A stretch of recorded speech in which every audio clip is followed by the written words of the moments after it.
Melihat lebih jauh rencana pengelolaan sampah jelang penutupan dan pasca penutupan TPA Suwung, kita sudah bersama Kepala Dinas Kehutanan dan Lingkungan Hidup Provinsi Bali, Imade Rentin. Selamat pagi, Pak Kadis. Di sini nampaknya ingin ada pertanyaan dari kondisi pengelolaan sampah di Bali. Secara umum, beban sampah yang dihasilkan setiap hari dan kemampuan pengelolaan yang ada di Bali itu seperti apa? Dan sektor apa sebenarnya yang menyumbang sampah terbesar di Bali, Bapak?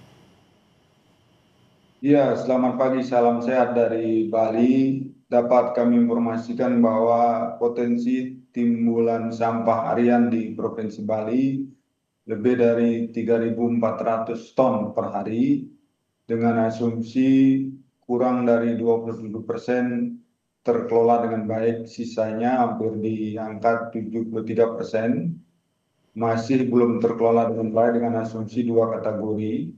Pertama, ada yang dibuang ke tempat pemrosesan akhir di beberapa TPA yang ada di Bali.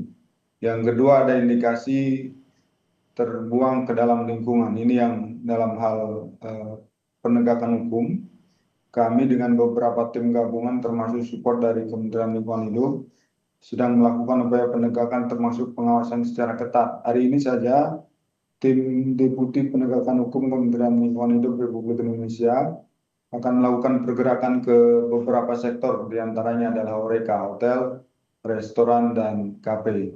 Jika ditanya sumber utama dari sampah yang ada di Provinsi Bali, tentu kami harus memetakan dari berbagai sektor.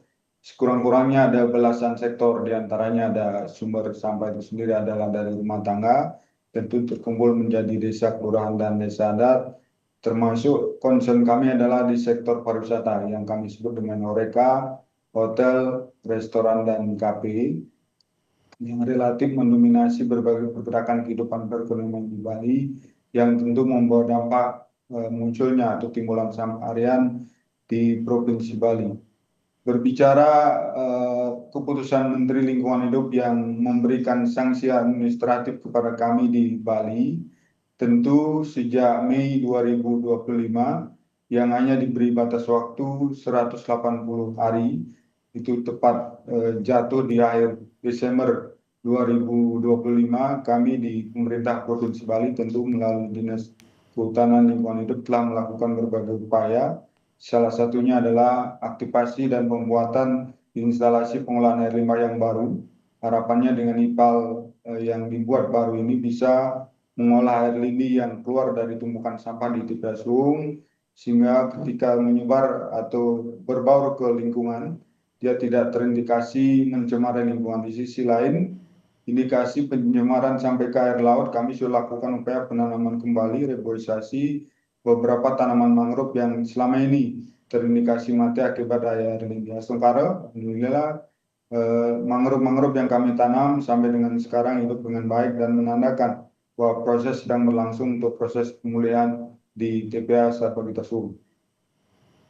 Baik, sudah ada beberapa strategi yang disiapkan menanggapi wacana penutupan TPA yang dinilai, yang diklaim salah satu yang terbesar di Bali. Terima kasih banyak Bapak, tentunya diharapkan dapat yang terbaik dan tentunya pengelolaan sampah di Bali dapat semakin baik. Terima kasih Kepala Dinas Kehutanan dan Lingkungan Hidup Provinsi Bali, Bapak Imade Rentin.